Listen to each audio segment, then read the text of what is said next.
Welcome back to yet another interesting video of Quick Guide, and in this video I am going to show you how to block someone on your Slack application. So without any further ado, let's dive right into this exciting video. Now, in order to block someone into your Slack, you just simply have to open the Slack application at first, and after opening the Slack application, just simply go to the profile of the person who you want to block. And now, after coming to the profiles who you want to block, tap into these three dots into the right side.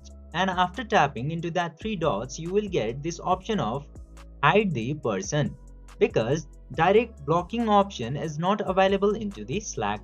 Just simply tap into this hide option and then their message in channels will be hidden from you. You won't be notified when they mention you in the DMs.